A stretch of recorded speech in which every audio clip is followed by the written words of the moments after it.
Hati yang keras, susah menerima nasihat atau masukan, susah menerima kebenaran, walau jelas di depan mata. Kadang, kita bukan nggak tahu yang benar, tapi nggak mau tunduk dengan aturan Allah yang sudah ditetapkan. Dinasehati, merasa tersinggung. Diingatkan, malah menjauh.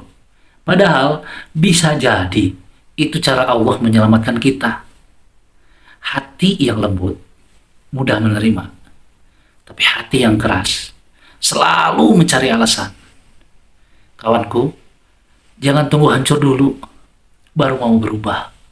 Karena yang paling jauh dari kebenaran bukan yang bodoh, tapi yang keras hati dan sombong, selalu merasa lebih baik dari yang lain.